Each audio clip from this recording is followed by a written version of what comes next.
Welcome back to my channel. ಹೊಸದಾಗಿ channel ನೋಡ್ತಾ ಇದ್ದರೆ ಸಬ್ಸ್ಕ್ರೈಬ್ ಮಾಡಿಕೊಂಡು ಸಪೋರ್ಟ್ ಮಾಡಿ.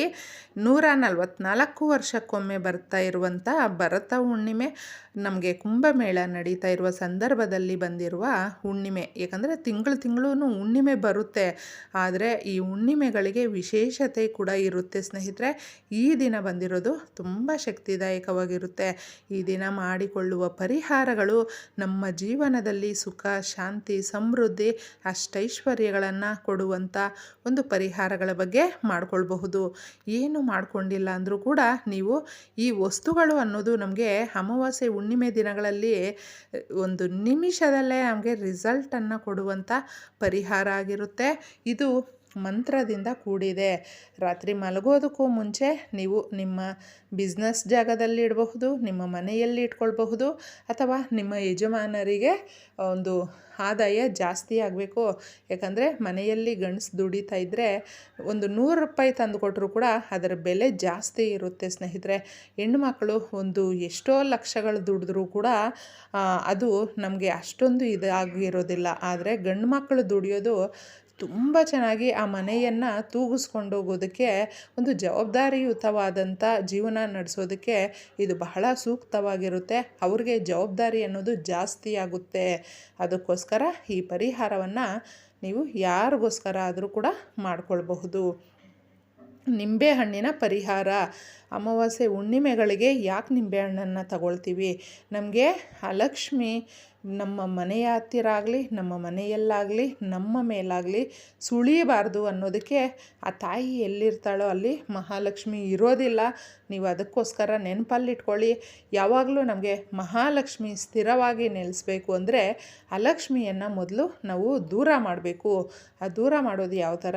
ಹುಳಿ ಖಾರ ಎಲ್ಲಿರುತ್ತೋ ಅಲ್ಲಿ ಆ ತಾಯಿ ಸುತ್ತಮುತ್ತ ಕೂಡ ಬರೋದಿಲ್ಲ. ಅದನ್ನು ತಗೊಂಡು ವಾಪಸ್ ಹೋಗ್ಬಿಡ್ತಾಳೆ ಅಲಕ್ಷ್ಮಿ.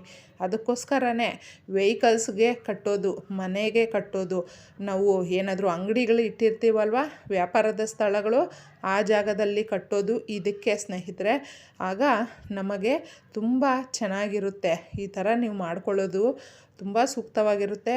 ರಾತ್ರಿ ಏನು ಮಾಡ್ಕೊಳ್ಳಿಲ್ಲ ಅಂದರೂ ಕೂಡ, ಅಕ್ಕ ನಾವು ಕೆಲಸಗಳಿಗೆ ಹೋಗ್ಬಿಟ್ಟಿದ್ವಿ, ಬಂದು ಏನು ಮಾಡ್ಕೊಳ್ಳೋದಕ್ಕಾಗಲಿಲ್ಲ, ಮತ್ತು ನಮಗೆ ಯಾವ ಥರ ಅಕ್ಕ ಅಂತ ಕೂಡ ನೀವು ಸುಮಾರು ಜನ ಕೇಳಬಹುದು. ಓದುವಂಥವರಾಗಿರಬಹುದು, ಕೆಲಸಗಳಿಗೆ ಹೋಗಿ ಬಂದಿರೋರು ಆಗಿರಬಹುದು, ಮಾಡ್ಕೊಳ್ಬಹುದು.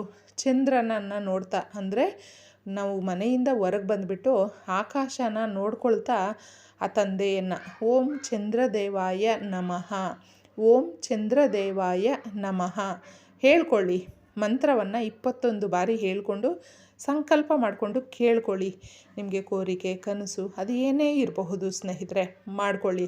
ತುಂಬ ಜನಕ್ಕೆ ಅದು ಕೆಲಸ ಮಾಡುವಂಥವ್ರಿಗಾಗಿರಬಹುದು, ಓದುವಂಥವ್ರಿಗಾಗಿರಬಹುದು, ಈ ಒಂದು ಪರಿಹಾರ ಇನ್ನಷ್ಟು ಸೂಕ್ತವಾಗಿರುತ್ತೆ. ಹೇಳ್ಕೊಂಡಾದಮೇಲೆ ನೀವು ಮನೆಯ ಒಳಗೆ ಬರಬಹುದು. ಇನ್ನೊಂದು ಪರಿಹಾರ ಅಂದರೆ ಕಲ್ಲುಪ್ಪನ್ನು ನೀವೊಂದು ಗಾಜಿನ ಬಾಟ್ಲಿರುತ್ತಲ್ವ, ಆ ಅದರಲ್ಲಿ ನೀರು ತುಂಬಿಸ್ಕೊಂಡು ಅದರೊಳಗಡೆ ಕಲ್ಲುಪ್ಪನ್ನು ಸ್ವಲ್ಪ ಹಾಕಿದ್ರೆ ಕಲ್ಲುಪ್ಪಿನ ನೀರಾಗುತ್ತೆ. ಒಂದು A4 ಶೀಟಲ್ಲಿ ನೀವು ಒಂದು ಕೋರಿಕೆ, ಕನಸು, ಏನು ನಿಮ್ಗೆ ಆಸೆ ಇರುತ್ತೆ ನೋಡಿ. ಸುಮಾರು ಜನಕ್ಕೆ ಅಕ್ಕ ನಮಗೆ ಮದುವೆ ಆಗಬೇಕು, ಮದುವೆ ವಿಳಂಬ ಆಗ್ತಾಯಿದೆ ಅಂತ ಹೇಳ್ತಾರೆ.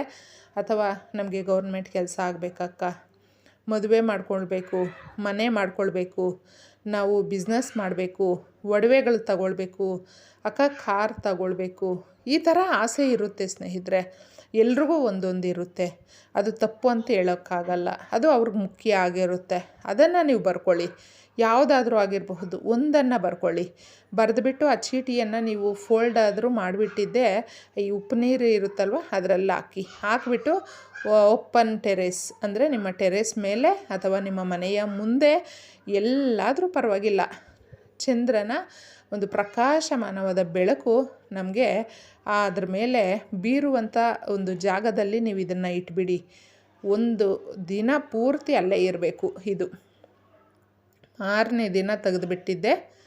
ಅದನ್ನು ನೀವು ಯಾವುದಾದ್ರೂ ಪ್ರದೇಶದಲ್ಲಿ, ತುಳಿದೇ ಇರುವ ಪ್ರದೇಶದಲ್ಲಿ ಹಾಕಿಬಿಟ್ಟು ಯಥಾವತ್ತಾಗಿ ನಿಮ್ಮ ಕೆಲಸಗಳು ಯಾವ ಥರ ಇದೆಯೋ ಅದನ್ನು ಮಾಡ್ಕೊಳ್ಬಹುದು.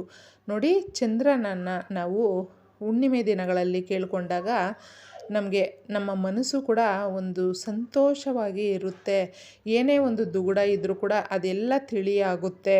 ಅದಕ್ಕೋಸ್ಕರ ನೀವು ಯಾವಾಗಲೂ ಅಷ್ಟೇ ಸ್ನೇಹಿತರೆ, ಏನೇ ಒಂದು ಕಗ್ಗಂಟು ಅಂತ ಬಂದಾಗ ಆಕಾಶವನ್ನು ನೋಡ್ಕೊಳ್ತಾ ಮಾಡ್ಕೊಳ್ಬಹುದು. ಆದರೆ ಈ ದಿನ ಹುಣ್ಣಿಮೆ ಕೂಡ ಇರೋದ್ರಿಂದ ಇನ್ನೂ ದುಪ್ಪಟ್ಟಾಗುತ್ತೆ ಶಕ್ತಿ ಅನ್ನೋದು. ಮಾಡ್ಕೊಂಡು ನೋಡಿ, ಬಹಳ ಒಳ್ಳೆಯದು. ಮತ್ತೊಂದು ಪರಿಹಾರ, ನಿಂಬೆ ಹಣ್ಣಿನ ಪರಿಹಾರ ನೋಡಿ. ಸಾಧ್ಯವಾದರೆ ವಾರಾಹಿ ದೇವಿಯ ಮಂತ್ರವನ್ನು ಶೇರ್ ಮಾಡ್ತಾಯಿದ್ದೀನಿ. ಈ ಮಂತ್ರಕ್ಕೆ ಎಷ್ಟು ಶಕ್ತಿ ಇದೆ ಅಂದರೆ ಇದನ್ನು ಮಾತುಗಳಲ್ಲೆಲ್ಲ ಹೇಳೋದಕ್ಕಾಗೋದಿಲ್ಲ. ಯಾರು ಮಾಡ್ಕೊತಾರೋ ನಂಬಿಕೆಯಿಂದ ಅವ್ರಿಗೆ ಅದರ ರಿಸಲ್ಟ್ ಗೊತ್ತಿರುತ್ತೆ. ನಿಂಬೆಹಣ್ಣನ್ನು ತಗೊಳ್ಳಿ. ಏನೇ ಒಂದು ನಿಮಗೆ ಸಮಸ್ಯೆ ಇರಬಹುದು, ಅದನ್ನು ನೀವು ಆ ಸಮಸ್ಯೆನ ಅದ್ರ ಮೇಲೆ ಕೂಡ ಬರೀರಿ. ಬರೆದುಬಿಟ್ಟು ವಜ್ರಘೋಷಂ ಅಂತ ನಾವು ಮಂತ್ರವನ್ನು ಬರ್ಕೊಳ್ಬೇಕಾಗುತ್ತೆ ಸ್ನೇಹಿತರೆ.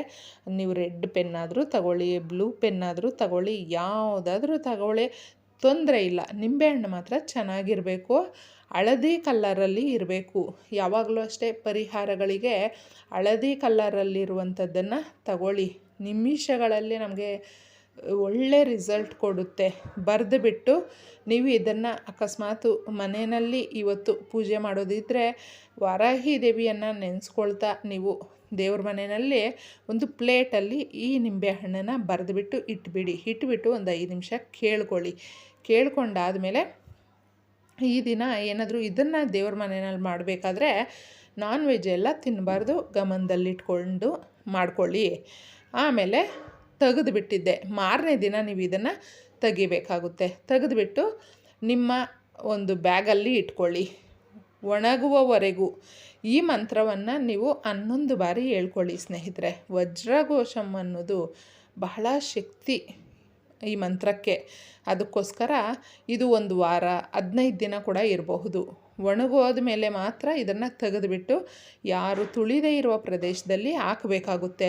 ಅಲ್ಲಿವರೆಗೂ ನೀವು ನಿಮ್ಮ ಬ್ಯಾಗಲ್ಲಿ, ಜೋಪಲ್ಲಿ ಎಲ್ಲಾದರೂ ಇಟ್ಕೊಂಡಾಗ ಆ ಕೋರಿಕೆ ನೆರವೇರುವ ಎಲ್ಲ ಸೂಚನೆಗಳು ಕೂಡ ನಿಮಗೆ ಸಿಗುತ್ತೆ ಆ ತಾಯಿಯ ಆಶೀರ್ವಾದದಿಂದ. ಮರೆಯದೆ ಮಾಡ್ಕೊಂಡು ನೋಡಿ. ಒಳ್ಳೆಯದಾಗಲಿ. ಇಷ್ಟೇ. ಧನ್ಯವಾದಗಳು.